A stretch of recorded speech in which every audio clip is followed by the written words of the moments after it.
3.1절 아침을 맞아서 제가 마치 뭔가에 홀리듯 이끌리듯 찾아간 곳이 있었습니다.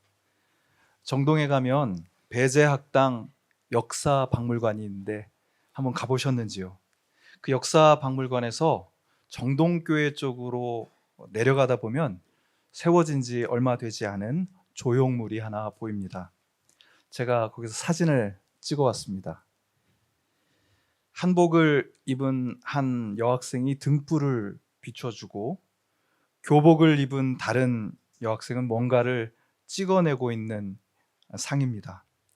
사단법인 항일 여성 독립운동 기념사업회가 5년 전에 28 독립선언 그리고 3.1운동 100주년을 맞아 세운 이 조형물의 제목은 거사전야입니다.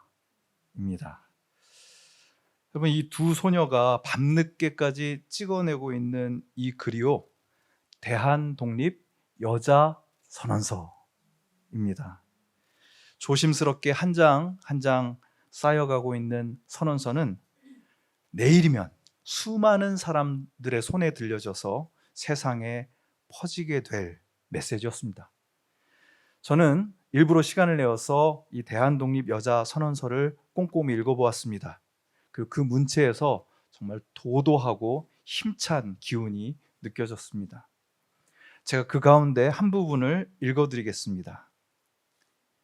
우리 여성들도 이러한 때를 당하야 검나의 구습을 파괴하고, 제가 여기서 검나 해가지고 이건 뭔가, 물론 우리가 흔히 쓰는 검나는 아닐 것 같고요, 혹은 겁먹은 난가 이런 생각을 해봤는데 찾아보니 오래된 을 뜻하는 우리말이라고 합니다. 검나의 구습을 파괴하고 용감한 정신을 분발하야 의리의 전신갑주를 입고 실력, 그러니까 믿음의 힘의 방패와 열성의 비수를 잡고 유진무퇴, 나감은 있지만 물러남은 없는 그 신발을 신고 일심으로 일어나면 지극히 자비하신 하나님이 하감하시고 세계 만국의 공론이 없지 아니할 것이니 우리는 아무 자저할 것, 주저할 것 없으며 두려워할 것 없도다. 대한독립 여자선언서의 뒷부분에 나오는 말입니다. 여러분, 딱 봐도 이거 기독교인 여성이 쓴 글이다 라는 걸 알 수 있습니다. 전신갑주, 이거 바울 사도가 에베소에 있는 교회에 쓰는 편지에 나오는 표현이죠. 일제에 맞서 분연히 일어서고자 하는 여인들의 단단한 의지가 모든 어둠의 세력에 맞서 싸우는 신앙의 언어로 표현되고 있음을 볼 수가 있습니다. 여러분, 이 용감한 선언서가 1919년 2월에 발표됐습니다. 정확하게 누가 썼는지 알 수가 없어요. 또 3월 1일에 거사도 일제히 일어났습니다. 여러분 어떻습니까? 생각해 보니까요, 그들이 원하던 독립은 그렇게 분연히 떨쳐 일어난 후 10년이 지나고 20년이 지나도 오지 않았습니다. 여러분 같으면 무슨 생각을 했을까요? 오히려 그 꿈을 가지고 이런 일에 참여했던 사람들이 더더욱 모진 시련을 당해야 했습니다. 혹시 그분들이 이런 생각했을까요? 차라리 가만히 있으면 좋았을 텐데. 글쎄요, 안전을 보장해 주던 삶의 태도를 깨고 나오는 사람들, 그것이 선언문을 쓰는 일이었든 그것을 찍어서 나눠주는 일이었든 아니면 그것을 움켜쥐고 거리로 나와 외치는 것이었든, 이렇게 새로운 비전을 따라서 나선 사람들에게 이 세상은요, 무섭고 야비한 곳으로 돌변했습니다. 그런 그 사람들을 부서뜨리고 비웃는 세상이 되어버렸습니다. 다수의 압도적인 힘 앞에서 부러지고 꺾인 사람들을 볼 때, 도저히 변할 것 같지 않은 현실과 마주해서 그 현실과 부대끼며 우는 사람들을 볼 때, 그리고 내가 그 사람들과 어떻게든 연결되어 있구나 하고 느낄 때, 그럴 때가 되면 저는 오늘 본문의 말씀을 읽습니다. 마치 여러분 우울한 마음이 들 때 여러분이 좋아하는 노래 하나 틀어놓고 무한반복하실 때 있지 않습니까? 네. 계속 그 노래를 듣습니다. 마음이 풀릴 때까지. 그런 마음으로 저는 이 말씀을 계속해서 듣습니다. 하나님의 일꾼으로 살아가면서 정말 많은 열매를 맺고자 했던 하나님의 사람 바울은요, 세상의 온갖 야비함에 시달려야 했습니다. 4절과 5절을 보면 환난과 궁핍과 곤경과 매맞음과 옥에갇힘과 난동과 수고와 잠을 자지 못함과 굶주림이었습니다. 제가 일부러 셋 보실 수 있도록 그렇게 했습니다. 이 사람을 육체적으로 정신적으로 무너지게 만드는 큰 어려움들이 셋 이렇게 소개되고 있습니다. 이걸 우리가 읽으면서 바울 사도 진짜 고생을 많이 하셨구나, 대단하다, 이렇게 생각하고 넘기기 쉽습니다. 그러나 바울이 이 9가지의 괴로움을 쭉 나열하는 데는, 하나님의 일꾼의 특징으로 쭉 나열하는 데는 아주 특별한 의도가 있었습니다. 그게 뭘까요? 그 당시 고린도는요, 전혀 다른 세계관을 가지고 사는 사람들이 모인 곳이었습니다. 번성하는 도시, 관광과 무역과 제조업으로 엄청난 부가 집중되는 곳이 고린도였습니다. 꿈을 찾는 젊은이들이 미국 어디가 아니라 모여드는 곳이 바로 고린도였던 것입니다. 그래서 1세기 고린도를 지배하는 문화는요, 경쟁, 성공, 그리고 자기 과시였습니다. 그래야 사람들이 알아줄 것 아닙니까?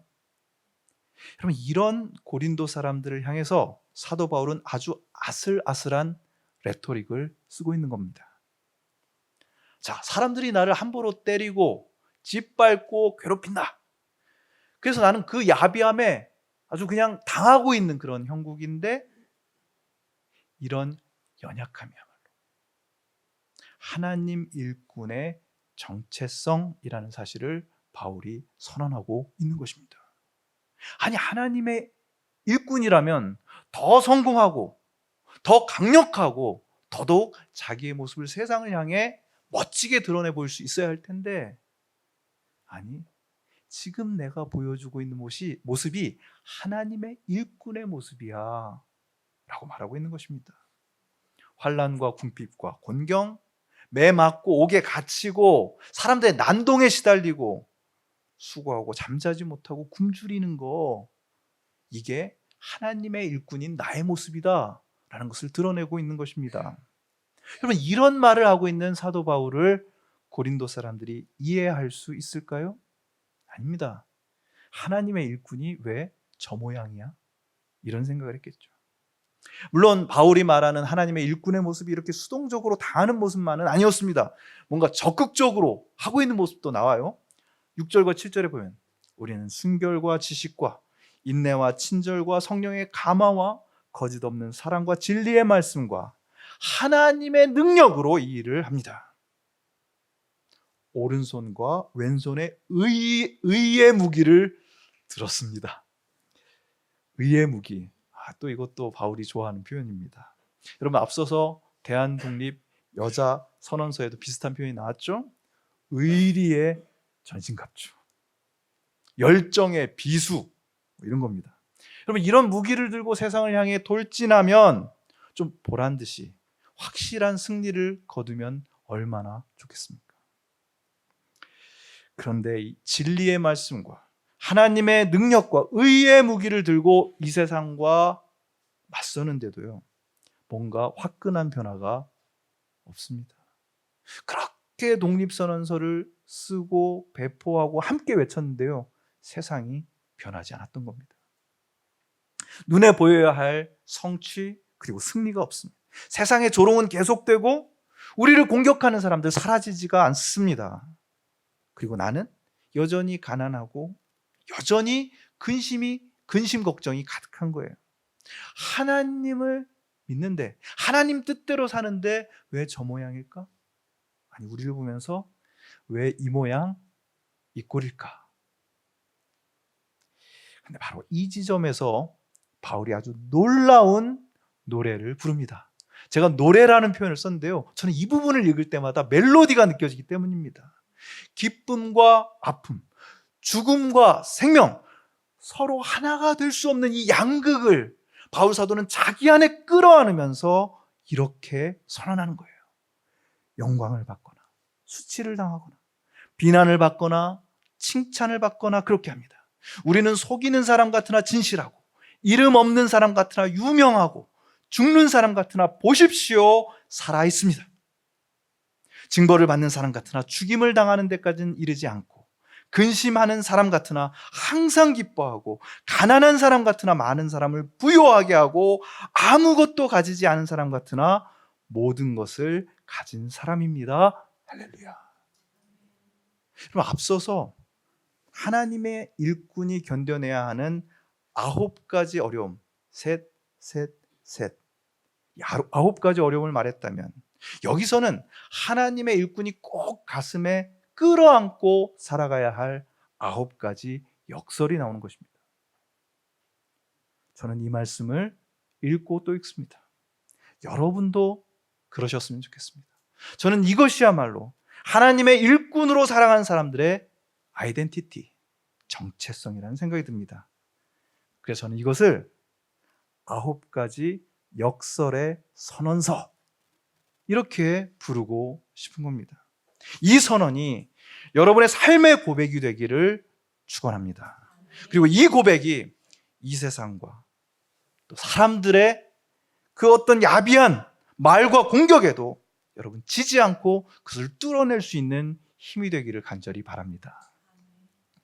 9가지 역설을 묵상하면서 제가 이번에 3가지를 다짐하게 되었습니다. 우리 첫 번째 같이 한번 따라해 볼까요? 시작. 하나님 앞에서 이름 있는 사람이 되자. 우리가 참 고린도 사람들하고 비슷할 때가 있습니다. 그건 뭐냐면 내가 드러나는 게 너무 중요한 거예요. 내 이름, 내 명성이 드러나야 합니다. 알게 모르게. 우리의 노력이 온통 여기에 집중되어 있는 겁니다. 우리가 고린도 사람인지 아닌지를 확인해 보는 방법이 있습니다.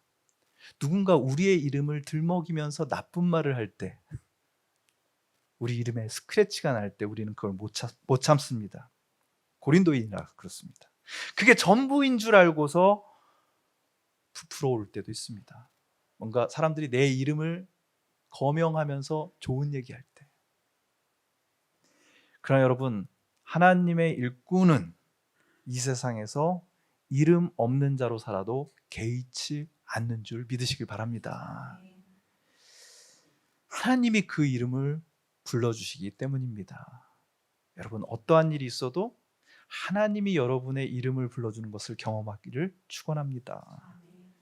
그리고 하나님을 진심으로 함께 섬기는 우리 순빛 청파의 교우들이 따뜻하게 여러분의 이름을 불러줄 때, 아, 내가 유명한 사람이구나, 그렇게 생각하기를 축원합니다. 네, 여러분의 이름을 우리 교우들이 많이 불러줘야 합니다. 두 번째입니다. 여러분, 번영복음에 속지 마시길 바랍니다. 번영복음? 그런 말 들어본 적이 없는데 이렇게 생각할지도 모르겠어요. 번영복음이란 하나님을 믿으면 뭐든 잘 되고 뭐든 긍정적인 것으로 넘치고 행복하고 건강하고 빛나는 삶만 살게 된다는 주장입니다. 신학자들이 이제 그렇게 표현해요. 번영신학, 번영복음입니다. 그 당시 고린도에서는 바울의 적대자들이 이런 복음을 선포하고 다녔습니다. 듣기 좋지 않습니까? 하나님 믿으면 복받아서 건강하고 하는 일마다 잘 된다. 그러나 여러분, 아닙니다. 오늘 본문의 9가지 역설이 잘 보여주듯이 진리의 말씀과 하나님의 능력으로 살아도요, 여전히 수치, 비난, 징벌, 근심, 가난이 있을 수 있어요. 그런데 하나님의 일꾼은 이런 부정적인 요소들 때문에 낙심하지 않습니다. 혹은 정반대로 내가 어쩌다가 영광과 아름다운 이름과 기쁨, 건강 이런 걸로 넘치는 삶을 살고 있다 해도 그것 때문에 지나치게 뿌듯해하거나 자랑스러워하지 않습니다. 고통과 행복, 슬픔과 기쁨, 근심과 안심 이런 역설을 끌어안고 조심스럽게 균형을 잡으면서 살아가는 것이죠. 그래서 어떻게 됩니까? 제가 10절을 다시 한번 읽어보겠습니다. 근심하는 사람 같으나 항상 기뻐하고 가난한 사람 같으나 많은 사람을 부유하게 하고 아무것도 가지지 않은 사람 같으나 모든 것을 가진 사람입니다.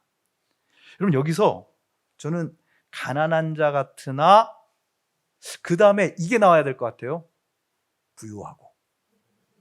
그죠? 가난한 자 같으나 부유하고 이렇게 나와야 될 것 같은데 가난한 자 같으나 어떻게? 많은 사람을 부유하게 한다. 저는 여기서 세 번째 다짐을 하게 되었습니다. 우리 같이 한번 읽어볼까요? 시작. 우리의 삶은 반드시 누군가의 삶을 풍요롭게 할 것이다. 아멘. 내 삶에 머물지 않고 누군가의 삶으로 흘러 들어가서 그 삶을 풍요롭게 하는 삶, 바로 이것이 여러분의 인생의 모든 역설을 끌어안아 만들어낸 가장 아름다운 열매가 되기를 축원합니다. 유난히 나무를 좋아했던 작가 헤르만 헤세가 어느 날 심하게 가지가 부러진 나무 한 그루를 마주합니다. 그 나무를 보면서 아파하면서 지은 시가 아주 절창인데요.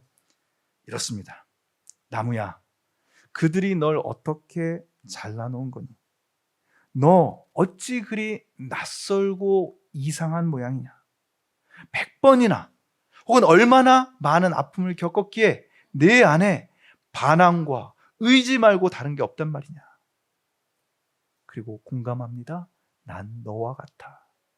잘리면서 아픔을 겪은 그 목숨 망가뜨리지 않고 시달리면서 견딘 그 야비함에서 벗어나 매일 다시 빛을 향해 이마를 들어올려. 야비함으로 거칠게 잘려나간 나무지만 거기서 또 다른 뭔가가 자라나고 있습니다. 빛을 향해 다시 이마를 들어올리는 나무, 그리고 사람들의 모습을 떠올려 보시기를 바랍니다. 세상의 야비함도 또 사람들의 비웃음도 여러분이 그리스도의 일꾼이 되어서 아름드리 나무가 되고 열매를 맺는 것을 막지 못할 겁니다. 그건 하나님이 하시는 일이니까요. 우리 안에는 부서지지 않는 뭔가가 있습니다. 하나님의 일꾼 바울은 그것을 이렇게 말하고 있어요. 우리 고린도후서 6장 10절을 함께 읽어보겠습니다. 시작. 아무것도 가지지 않은 사람 같으나 모든 것을 가진 사람입니다. 모든 것이 뭘까요? 저와 여러분 안에 있는 예수 그리스도입니다.